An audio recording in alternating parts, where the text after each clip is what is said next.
Oke, kita mulai Pak. Bismillahirrahmanirrahim. Assalamualaikum warahmatullahi wabarakatuh. Alhamdulillahirabbil alamin. Alladzi an'amana bi ni'matil imani wal islam. Asyhadu an la ilaha illallah wahdahu la syarikalah. Wa ashhadu anna Muhammadan abduhu wa rasuluh. Wassalatu wassalamu ala Rasulillah wa ala alihi wa ashabihi wa man tabi'ahu bi ihsanin ila yaumiddin, amma ba'du. Rabbi shrah li sadri wa yassir li amri wahlul 'uqdatam min lisani yafqahu qawli. Bapak-bapak, ibu-ibu, jamaah salat maghrib Masjid Al-Ikhlas yang dirahmati Allah Subhanahu wa taala. Alhamdulillahirabbil alamin di maghrib ini, Pak ya. Mungkin sebagian kita lagi ada kesibukan yang lain ya.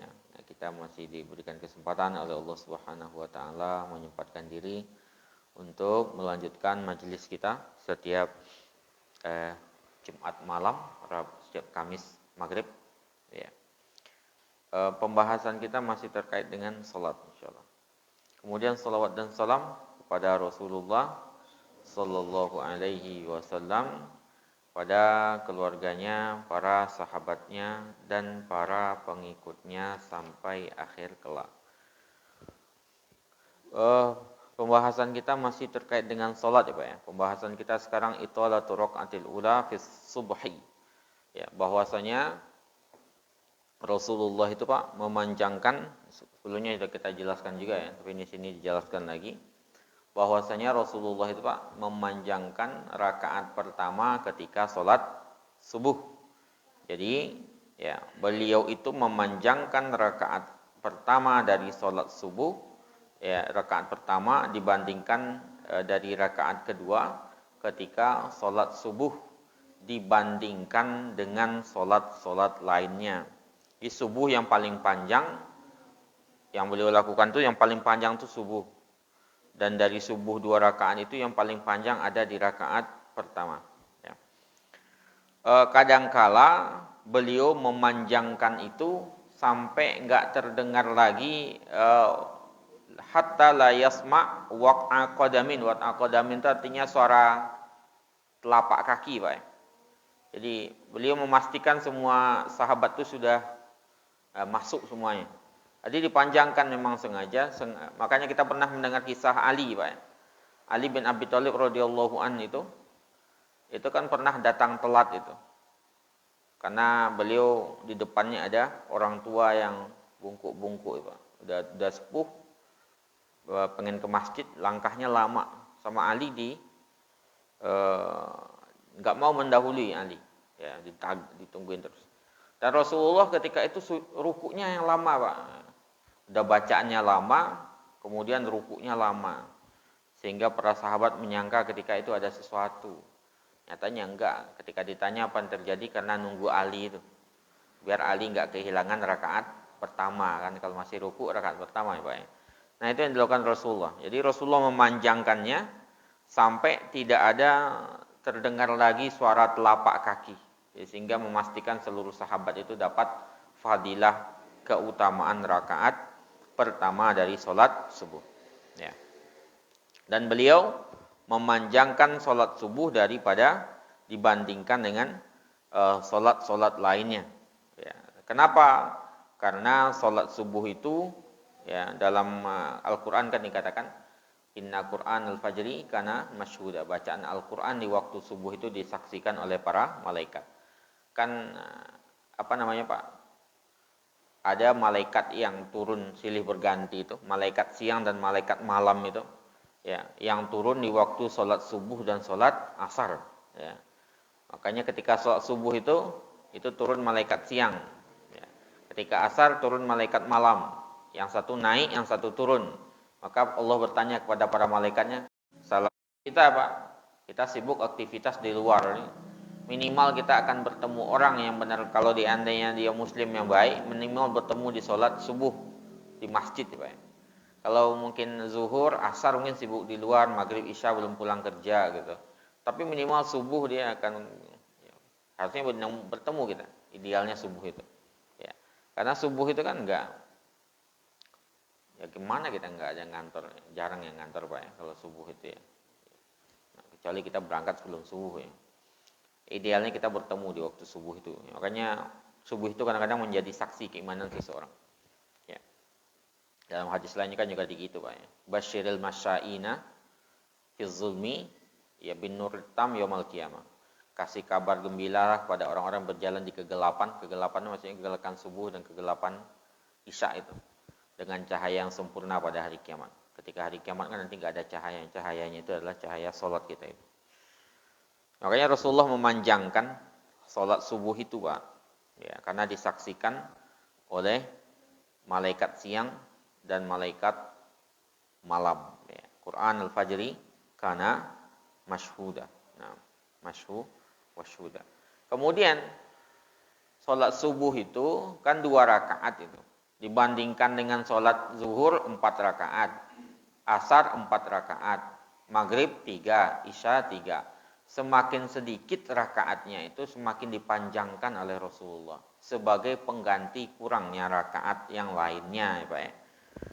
Subuh itu kurang rakaatnya, maka untuk mengganti jumlah rakaat yang lain itu dipanjangkan Bu ya, jumlah bacaannya sama Rasulullah Shallallahu alaihi wasallam. Kemudian ketika subuh itu orang juga belum terlalu sibuk pikirannya. Kalau sudah zuhur, asar, maghrib, isya itu banyak beban pikiran ya Pak ya.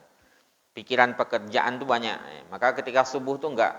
Subuh itu kan kita habis istirahat, lumayan seger, tenaga masih kuat, maka dipanjangkan oleh Rasulullah Shallallahu alaihi wasallam. Ya, biar kita bisa memahami bacaan Al-Qur'an, memahami makna-maknanya, ya. Itulah yang dilakukan oleh Rasulullah Shallallahu alaihi wasallam. Kenapa beliau memanjangkan ketika salat subuh. Kemudian berikutnya Pak, sifatu qiraatihi. Bagaimana Rasulullah Shallallahu alaihi wasallam membaca Al-Qur'an? Kanat qiraatuhu maddan yakifu inda kulli ayatin. Bacaan beliau itu dipanjangkan kemudian berhenti di setiap ayat. Ya kayak kita baca Al-Fatihah itu alhamdulillahirabbil alamin, arrahmanir rahim, maliki yaumiddin. Ya, setiap berhenti itu berhenti Rasulullah sallallahu alaihi wasallam. Kemudian wa yumiddu biha sautahu, dipanjangkan suaranya Rasulullah sallallahu, diangkat suaranya ya Rasulullah sallallahu alaihi wasallam. Itulah cara Rasulullah sallallahu alaihi wasallam membaca. Kemudian ketika membaca Al-Qur'an itu ya Pak ya, Ibu ya, kita disunnahkan untuk memperbagus suara kita. Memperbagus suara kita ya. Suara yang bagus itu memang mempengaruhi juga terhadap kekhusyukan kita. Nah, dikatakan ya, dalam hadis Nabi sallallahu alaihi wasallam mengatakan zayyinu aswatakum bil Qur'ani. Hiasilah suara kalian dengan Al-Qur'an. Baca Al-Quran dengan suara yang bagus ya Pak ya, yang indah ya, makanya Rasulullah suka mendengarkan bacaan Al-Quran dari Ubay bin Ka'ab ya, Ubay bin Ka'ab. Beliau sangat suka mendengarkan bacaan itu dari bacaan Abdullah bin Mas'ud juga. Makanya Rasulullah kadang-kadang menyuruh Abdullah bin Mas'ud, wahai Abdullah bin Mas'ud, baca Al-Quran, bacakan Al-Quran untuk kami. Abdullah menjawab, bukankah Al-Quran diturunkan kepada engkau ya Rasulullah? Kenapa harus saya membaca? Kata Rasulullah, saya ingin mendengarkan bacaan dari yang lainnya. Suaranya bagus. Ubay bin Ka'ab, Abdullah bin Mas'ud itu memiliki suara-suara yang bagus. Kemudian dalam hadis lainnya juga dikatakan, Pak, man laisa minna man lam yataghanna bil Quran. Ya, bukanlah bagian dari kami orang yang tidak memperbagus suaranya dengan Al-Quran. Jadi kalau kita mampu suaranya bagus asli, ya bagus itu dibaca dengan suara yang bagus Pak ya. Jangan kita memiliki suara bagus kemudian bacanya buruk-buruk ya, jangan. Nah, itu suara yang bagus itu memang perlu untuk membaca Al-Quran juga. Kemudian dalam hadis lainnya dikatakan, inna ahsanan nasi sautan, sesungguhnya orang yang paling bagus suaranya, alladzi idza sami'tumuhu, yang jikalau kalian mendengarkannya Ya, hasibtumuhu yakhsyallaha. Kalian menduga dia takut pada Allah Ta'ala. Jadi ketika kita mendengar suaranya itu, kita merasa dia itu sedang berada dalam kondisi ketakutan kepada Allah Ta'ala. Dan mempengaruhi kita juga, Pak. Ya. Kadang-kadang kan kita mendengar imam menangis, kita juga ikut menangis ya. Berarti dia bisa mempengaruhi kita. Berarti dia bacanya bagus itu udah. Aksanan nasibul Quran itu udah. Nah. Jadi kita ketika mendengarkannya itu kita tersentuh dengan itu. Ada muatan iman dalam suaranya itu, Pak. Muatan keimanan. Sering kita mendengarkan dalam ketika sholat malam biasanya, Pak ya, ketika bulan Ramadan itu. Insyaallah itu ya. Dalam hadis juga dikatakan ma'azinallahu li syai'in, Allah tidak mengizinkan sesuatu ya, mengizinkan sesuatu ma'adzina li nabiyyin hasanis saut, sebagaimana diizinkan kepada nabi yang bagus suaranya, yataghanna bil Quran, untuk orang yang bagus suaranya, li nabiyyin kepada nabi, bagi orang yang hasanas saut, membagus suaranya, yataghanna bil Quran. Yataghanna bil Quran artinya adalah memperbagus bacaannya dengan suaranya tersebut. Makanya dikatakan oleh Imam An-Nawawi, yusannu, disunnahkan likulli man qara'a fis sholati ya. Kalau untuk seseorang yang membaca Al-Qur'an di dalam salatnya, aw wairiha, atau selainnya, idza marra bi ayati rahmatin, kalau mendapati ayat yang berbicara tentang rahmat Allah Subhanahu wa taala, an yas'alallaha min fadlihi, untuk meminta karunia-Nya Allah Subhanahu wa taala. Jadi kalau kita melewati ayat yang terkait dengan surga misalnya Pak ya, kita memohon kepada Allah taala untuk diberikan surga. Wa idza marra bi ayati azabin, kalau seandainya dia melewati ayat yang terkait dengan azab, an yasta'idza bihi minan nar, maka dia berlindung kepada Allah taala dari neraka. Ya, jadi kalau mendengar tentang surga, minta surga ya Pak ya. Kalau mendengar tentang neraka, ya dalam hati kita mengatakan ya auzubillahi minan nar, ya saya berlindung kepada Allah dari neraka. Au minal azab, atau dari azab. Au minasyarr, atau dari kejahatan. Au minal makruh, atau dari sesuatu yang tidak kita suka. Atau juga kita bisa membaca doa yang diajarkan oleh Rasulullah sallallahu alaihi wasallam, Allahumma inni as'alukal afiyah. Ya Allah, aku memohon keselamatan kepadamu. Atau doa-doa yang selainnya. Kemudian, jikalau melewati ayat yang terkait dengan keagungan Allah Ta'ala, berbicara tentang penciptaan langit dan bumi, ya Pak ya, maka kita bertanzih, berkata subhanallah ya Pak ya. Ya, subhanahu wa ta'ala, atau tabarakallahu rabbul alamin, atau jallat azamatu rabbina, dan sejenisnya. Jadi kita, ya idealnya sih memang kita memahami apa yang dibaca oleh imam itu. Minimal kita memahami bacaan yang kita baca di dalam sholat kita. Kan salah satu syarat bisa untuk khusyuk sholat itu Pak, kita memahami bacaan sholat kita.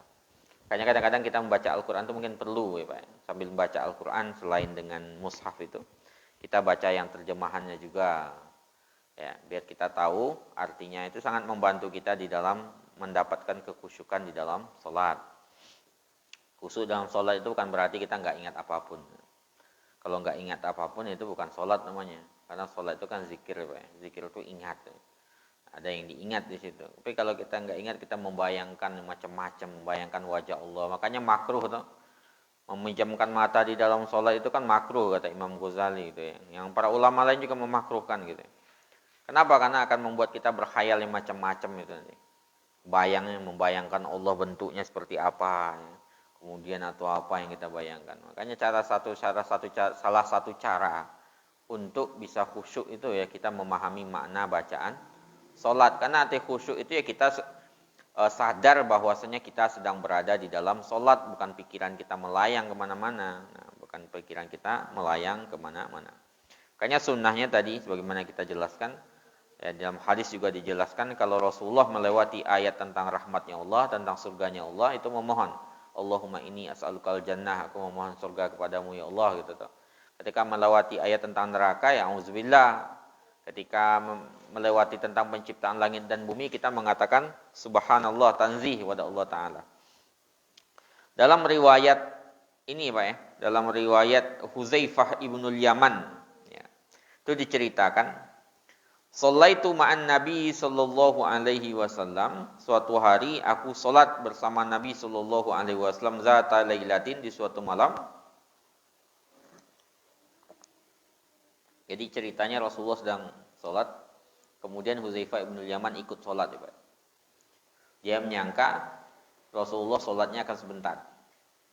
Ya, masuk bersama Hudzaifah bin Yaman tadi, masuk bersama Rasulullah, ikut di belakang Rasulullah salatnya. Kemudian, ya, faftatahal Baqarah, dimulai dengan Al-Baqarah, salat malam sama Rasulullah sallallahu alaihi wasallam. Kemudian dalam hati Hudzaifah mengatakan kayaknya Rasulullah ruku pas 100 ini, pas 100 ruku. Ternyata Rasulullah lanjut, udah masuk ayat 100, lanjut lagi gitu Pak. Kemudian Rasulullah melanjutkan dengan melanjutkan terus bacaannya. Kemudian Hudzaifah dalam hati mengatakan yusalli biha fi raq'ah. Kayaknya Rasulullah ini baca surat Al-Baqarah dalam satu rakaat ini. Kayaknya gitu ya. Dalam hatinya begitu, karena udah lama sebenarnya. Sangkanya 100, Al-Baqarah lanjut. Itu baru satu rakaat, belum ruku. Dikatakan kayaknya satu rakaat ruku. Ternyata enggak juga. Selesai Al-Baqarah Rasulullah lanjut lagi, Pak. Nah, belum juga ruku. Baca lagi Ali Imran. Dalam hati Hudzaifah bin Yaman kayaknya ini apa? An-Nisa gitu ya. An-Nisa enggak juga. Rasulullah lanjut lagi terus. Ya, mutarassilan. Nah, lanjut terus, Pak.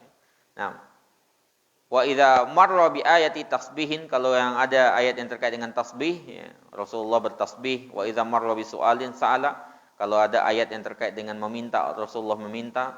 Kalau ada ayat yang terkait dengan bita'awuz, ta'awuz minta perlindungan, Rasulullah berta'awuz. Artinya Rasulullah tuh panjang salatnya, Pak. Makanya Rasulullah dalam riwayat Aisyah itu, kalau salat malam itu, kan tadi enggak disuruh sebenarnya Hudzaifah bin Yaman untuk ikut salat dengan Rasulullah. Cuman Hudzaifah pengen ikut.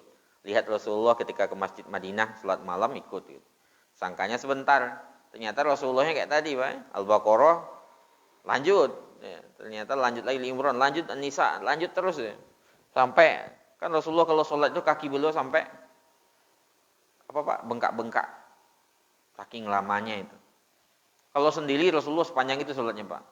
Makanya kapok Hudzaifah bin Yaman itu salat bersama Rasulullah. Sebagaimana kapoknya Abdullah bin Abbas.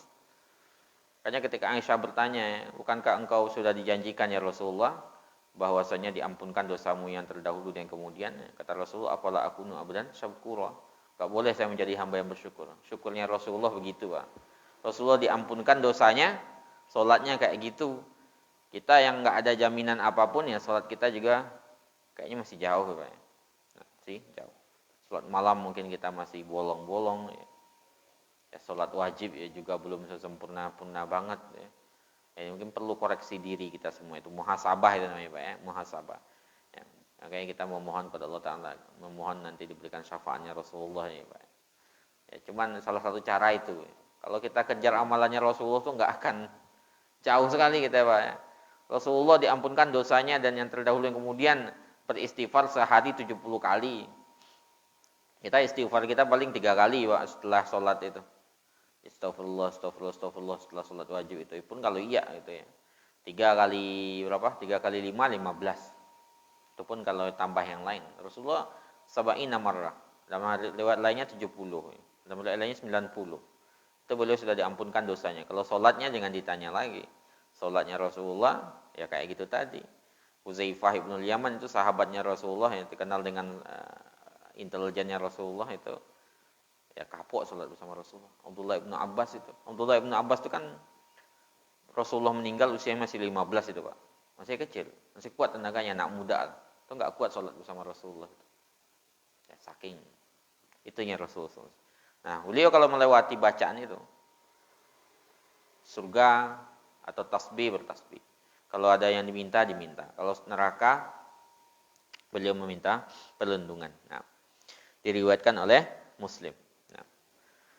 Makanya di sini dikatakan, ini pendapat sebagian ulama ya, disunnahkan kita bertasbih dalam sholat ketika terkait dengan ayat tasbih. Ya baik imam, makmum atau sholat sendirian. Misalnya alaihissallahu bi ahkamil hakimin, maka dalam hati membaca bala wa ana ma'adzalika minasy syahidin. Tapi enggak dibacakan keras Pak ya. Karena dalil yang kuat di sini yang menjelaskan ini belum ada, enggak ketemu saya dalil yang mengatakan. Seperti sebagian orang mengatakan dalam ketika membaca apa? Suhufi Ibrahim wa Musa, ada sebagian membaca alaihi wassalam itu, Pak. Nah, dikeraskan itu kan enggak ada dasarnya juga itu. Nah, termasuk di sini alaihi sallallahu bi ahkamil hakimin, kalau kita membaca bala ya, kita baca dalam hati saja. Nah, benar membenarkan seperti itu ya. Ketika dibacakan subhana rabbiyal a'la, kita baca kita sabbihisma rabbikal a'la, kita baca subhana rabbiyal a'la tapi di dalam hati ya. Itu membenarkan bacaan itu tadi. Jadi itu yang disunnahkan ketika membaca ya, Pak ya. Jadi disunnahkan ketika membaca memperindah suara kita dan menghiasi ya. Bagus memperbagus suara kita itu. Ya kita berusaha lah untuk memperbagus bacaan kita. Nah, enggak harus meniru yang lain sih. Kita sendiri kan punya suara yang bagus, Pak. Tinggal dilatih. Kayak Ustaz Andi bagus suara beliau itu. Nah, qori ya. Kemudian yang berikutnya adalah mawadi'ul jahri wal israri bil qiraah. Kapan kita menjaharkan bacaan dan kapan kita mensirkan. Ya, Pak ya. Sunnahnya adalah seorang yang sholat itu menjaharkan bacaannya di 2 rakaat subuh, 2 rakaat Jumat, di 2 rakaat pertama dari sholat maghrib dan sholat isya. Kemudian ketika 2 hari raya, ketika sholat khusuf. Khusuf itu berarti gerhana bulan, gerhana matahari. Ya. Atau khusuf syams ya. Atau istisqa dan salat meminta hujan. Kemudian mensirkan ketika salat zuhur, salat asar. Kemudian mensirkan juga di rakaat ketiga salat maghrib dan 2 rakaat dari salat isya. Sedangkan salat nawafil, salat sunnah-sunnah yang lainnya, selain salat sunnah istisqa, khusuf, sholat 2 hari raya, itu kalau seandainya sholatnya di siang hari, ya maka disirkan. Ya Pak ya, disirkan. Nah. Fannahariyah la jahra fiha. Kalau sholatnya siang, sholat kayak duha. Sholat seperti itu kan boleh saja berjamaah, tapi sekali-sekali Pak ya. Dirutinkan ya jangan. Dirutinkan jangan. Imam Nawawi membolehkan itu sekali-sekali. Untuk pelatihan, untuk melatih ya. Tapi jangan dirutinkan. Ya, dengan dirutinkan. Kalau seandainya sholat duha itu kita berimam ya kayak anak-anak apa, misalnya anak-anak SD, apa SMP, sekali mereka duhanya barengan ya, itu dibolehkan sama Imam Nawawi, tapi ya, la jahra fihi, maka tidak dijaharkan karena dia sholat siang. Sholat sunnah di siang hari itu enggak dijaharkan. Sholat sunnah di malam hari itu diantara enggak terlalu keras dan enggak juga disirkan. Ya, enggak terlalu keras dan enggak juga disirkan. At-tawassut. Tawassut itu di tengah-tengah. Ya. Bahkan kita sholat sendirian pun boleh itu Pak, agak dikeraskan suaranya ketika sholat malam. Apalagi kondisi agak takut dikit ya. Masjid sendirian misalnya. Itu bisa kita agak itu. Ini ada riwayat ya. Suatu hari Rasulullah SAW itu muter ya, keliling. Kemudian mendapati Abu Bakar sholat. Suaranya yakhfid sautahu. Beliau suaranya halus banget ya, enggak kedengeran sama sekali, halus. Kemudian beliau melewati Umar juga sholat di malam itu. Ini para sahabat itu sholat malam semua Pak ya. Umar itu suaranya gede, ditinggikan sholatnya sama beliau. Ketika keduanya berkumpul, falamma ijtama'a indahu, ketika keduanya berkumpul di dekat Rasulullah sallallahu alaihi wasallam, ditanya sama Rasulullah sallallahu alaihi wasallam, "Ya Abu Bakar, wahai Abu Bakar, marartu bika wa anta tusalli." Tadi saya melewatimu, kamu sedang salat. Ya. Wa anta tusalli takhfad sautaka. Kamu salat melirihkan suaramu. Dia jawab Abu Bakar, "Ya Rasulullah, qad asma'tu man najaitu." Ya Rasulullah, aku memperdengarkan kepada orang yang aku bermunajat kepadanya. Artinya kepada Allah, Allah kan enggak perlu dikeras-keraskan ya Rasulullah gitu. Itu jawaban Abu Bakar. Ditanya kepada Umar, marartu bika wa anta tusalli rafi'an sautaka. Wahai Umar, tadi saya melewatimu, kamu salat suaramu tinggi sekali. Suaramu keras sekali. Jawaban Umar apa, Pak? Ya Rasulullah, wahai Rasulullah, ukis alwasanan. Ya, aku membangunkan orang-orang yang tidur ya Rasulullah. Wa aturut asyaitan, dan untuk mengusir syaitan juga. Ya. Kadang-kadang kan kalau ketakutan, salah satu sunnah sebenarnya Pak, salah satu sunnah sholat malam itu memang suaranya agak ditinggikan. Tinggikan dalam artian, kalaupun kita sholat sendirian, jangan terlalu tinggi juga, ya. Enggak terlalu riri, ya agak diangkat sedikit juga. Kalau kita sholat sendirian, kalau bareng-bareng ya dikhawatirkan akan mengganggu yang lain. Ya. Intinya kita ada suaranya di situ. Ketika sendirian, termasuk di situ faedahnya itu mengusir setan itu, sebagaimana yang dilakukan oleh Umar bin Khattab. Ya. Kita sholat sendirian di rumah, nggak ada siapa-siapa, agak merinding bulu kuduk itu ya, baca yang keras aja. Tapi jangan terlalu. Ya. Kemudian apa kata Rasulullah? Ya Abu Bakar, wahai Abu Bakar, irfa' sautaka syai'an, tinggikan dikit suaramu, gitu ya. Waqala li Umar, kemudian berkata kepada Umar, ikhfid min sautika syai'an. Ya, diturunkan suaramu juga gitu. Jangan terlalu tinggi dan juga jangan terlalu rendah juga. Kemudian Pak, wa idza nasiya fa asarra fi maudhi'il jahar. Kalau seandainya seseorang itu lupa, kemudian dia mensirkan ketikanya harus jahar. Misalnya salat maghrib, imam seharusnya menjaharkan terus disirkan, atau misalnya sholat zuhur, imam seharusnya mensirkan kemudian dijaharkan dan nggak ada yang negur sama sekali misalnya Pak ya, maka fala syai'a alaihi, itu nggak ada masalah sama sekali ya. Sholatnya nggak batal juga ya. Nah, sholatnya nggak ada masalah. Wa in tadzakkar asna qiraatihi, tapi kalau seandainya dia ingat ketika tengah sholat misalnya, dia membaca alhamdulillahirabbil alamin arrahmanirrahim misalnya ketika sedang sholat zuhur. Kemudian dia ingat ini sholat zuhur ya, langsung diam aja, langsung sirkan ya, arrahmanirrahim maliki yaumiddin, langsung disirkan. Atau misalnya dia sholat maghrib ya, kemudian belum tadi mulai udah baca dengan ini, dengan sir. Kemudian teringat di tengah-tengahnya itu ternyata ini harus dijaharkan ya, langsung jaharkan saja, enggak usah perlu diulang dari awalnya tersebut. Bunya alaihi ya, bunya alaiha. Itu yang dijadikan sebagai tempat berpijak bacaan yang ketika dia ingat itu ya, ketika dia ingat tersebut. Nah, pada dasarnya tidak ada masalah sama sekali ya. Salatnya tetap sah.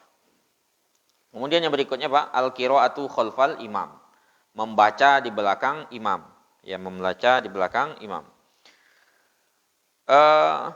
Al-asal an-salah la tasihu illa bi qiraati suratil Fatihah. Bahwasanya pada dasarnya salat itu tidak sah kecuali dengan membaca surat Al-Fatihah di dalam setiap rakaat salat fardu dan salat sunnah sebagaimana kita jelaskan di bagian sebelumnya ya.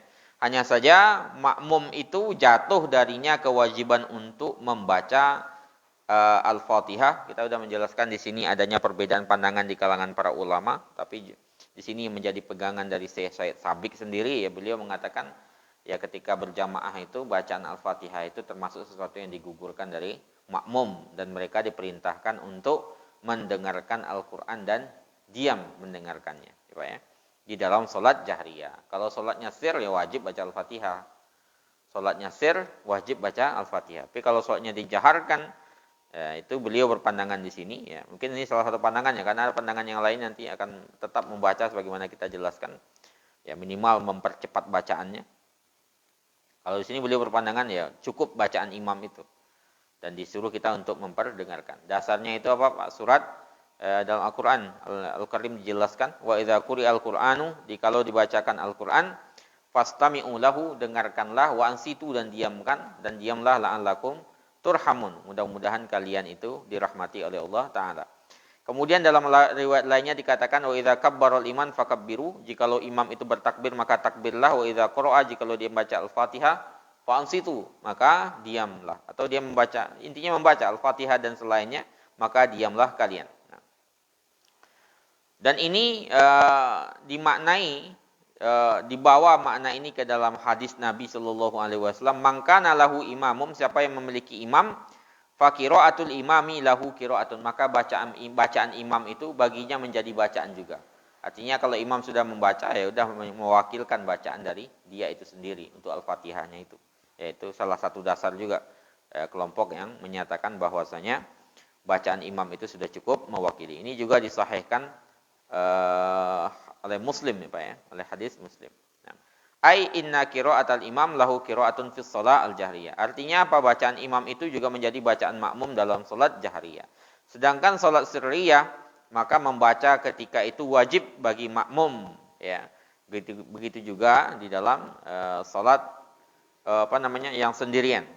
Idza kana bihaitsu la yatamakkan minal istima' lil imam. Dan jikalau seandainya makmum tidak bisa mendengar bacaan imam, misalnya dia jaraknya jauh di belakang, jauh sekali di belakang sana ya Pak ya. Kemudian bacaan imam itu enggak kedengeran sama sekali. Ya bismillahirrahmanirrahim. Al-Fatihahnya enggak jelas.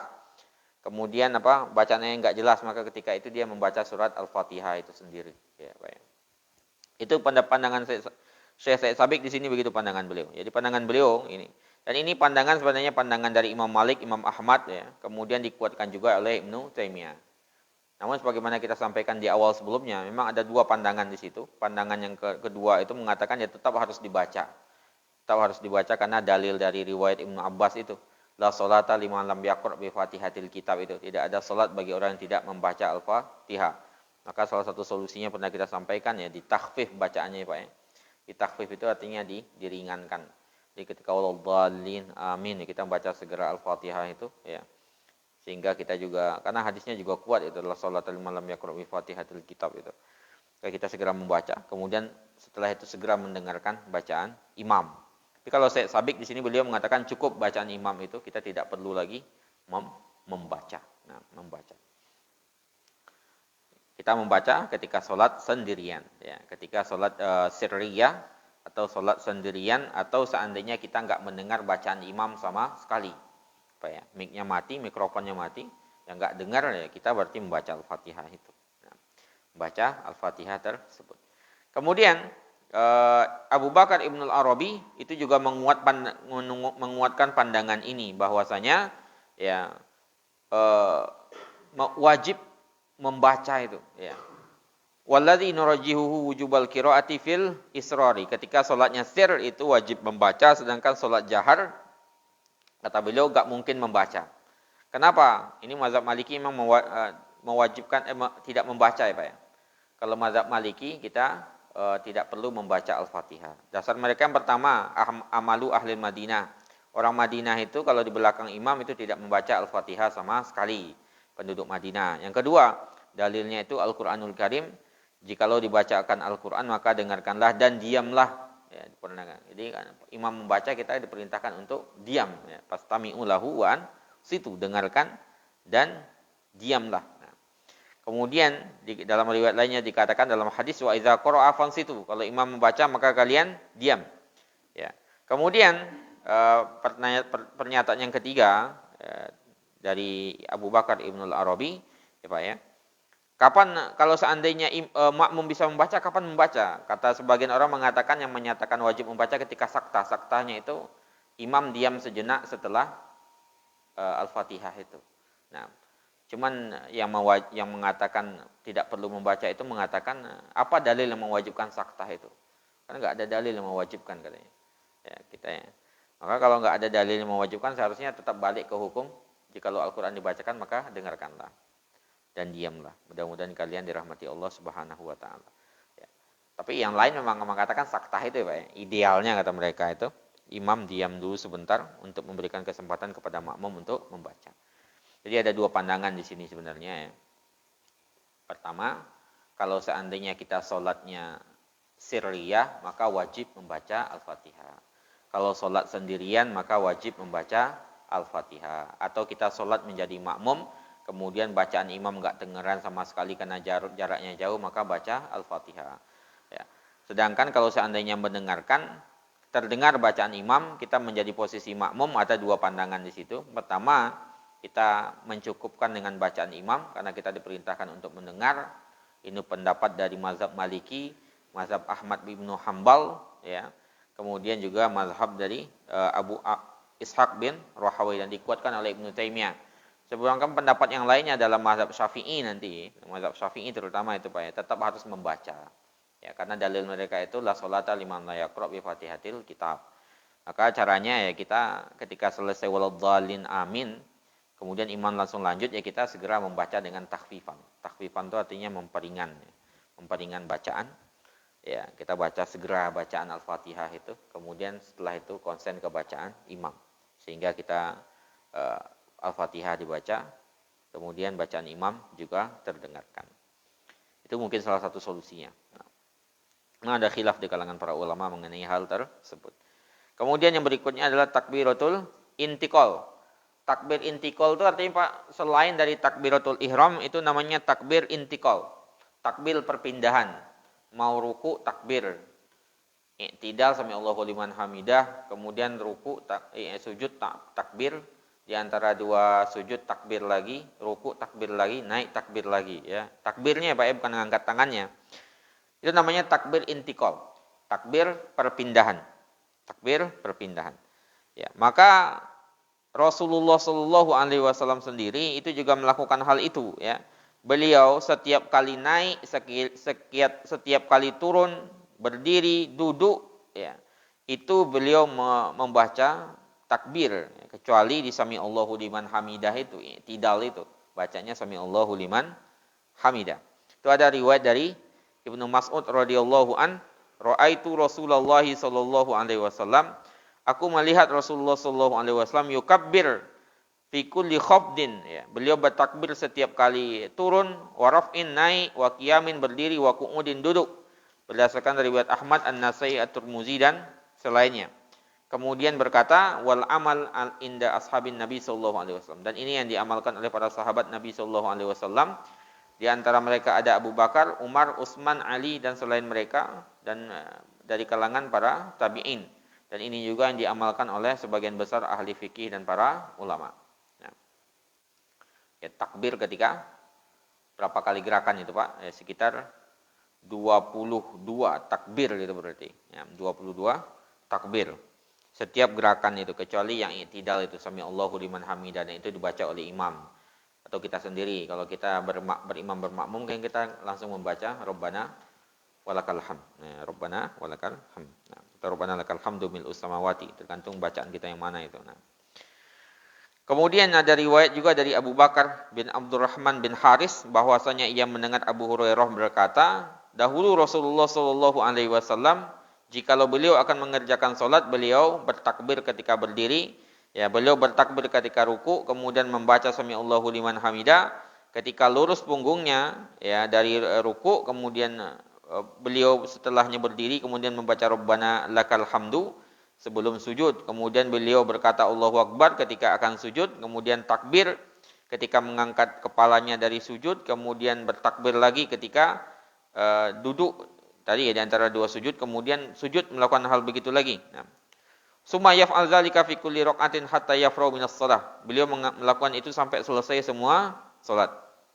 Berkata Abu Hurairah, kanat hadhihi salatuhu hatta faraqad dunya. Begitu dilakukan oleh Rasulullah sampai beliau meninggal. Artinya takbirnya ada dua setiap gerakan itu Pak, kecuali i'tidal. Selain semua gerakan itu pakai takbir, cuman enggak ngangkat tangan. Angkat tangan kita sudah menjelaskan kemarin di 4 tempat itu. Ketika takbiratul ihram, ketika ruku, ketika i'tidal, kemudian ketika rakaat kedua, ketiga. Ya, setelah tahiyat pertama, naik ketiga itu cuma 4 kali kita ngangkat tangan. Kalau takbir di semua gerakan itu, kecuali sami Allahu liman hamidah tersebut. Kemudian ada riwayat dari Ikrimah berkata, ditanyakan kepadanya oleh ini Ikrimah bertanya kepada Ibnu Abbas, aku sholat zuhur di Batha, di belakang seorang syekh yang sudah tua. Ya. Kemudian dia takbir 22 takbir. Takbir ketika sujud, takbir ketika ngangkat kepala. Maka Ibnu Abbas mengatakan, itulah sholatnya Abul Qasim Rasulullah Shallallahu Alaihi Wasallam. Dan disunnahkan untuk memulai takbir hina yashra' anil intiqal. Disunnahkan memulai takbir itu ketika kita mulai bergerak untuk perpindahan. Nah, cuman itu perlu diperhatikan juga ya Pak. Jangan sampai kita takbir kemudian memancing makmum untuk lebih dahulu daripada kita. Kadang-kadang itu takbir kita terlambat, makmumnya udah, atau kecepatan takbirnya, makmumnya udah dahulu di bawah imamnya, belum, kan ada larangannya juga itu ya Pak ya. Nah, itu perlu juga diperhatikan oleh imam itu. Nah, jadi bisa idealnya itu ya barengan, ketika perpindahan itu. Cuman kadang-kadang ketika pas perpindahan itu, makmum kadang-kadang dahuluan daripada imam. Itu kan ada ancaman juga dalam hadis itu. Allah ubah wajahnya, kepalanya menjadi kepala keledai itu ya Pak ya, kepada keledai. Nah, maka itu penting untuk diperhatikan para imam agar para makmum jangan mendahului kita. Ya, kapan mengucapkan takbirnya itu perlu diperhatikan. Taib, itu yang kita bahas dulu Pak pada maghrib kali ini. InsyaAllah kita lanjutkan di pertemuan selanjutnya. Yang mudah-mudahan menambah pengetahuan kita dan menjadi amalan bagi kita bersama. Ya, kita tutup dengan doa kafaratul majelis. Subhanakallahumma wa bihamdika asyhadu an la ilaha illa anta astaghfiruka wa atubu ilaik. Assalamualaikum warahmatullahi wabarakatuh.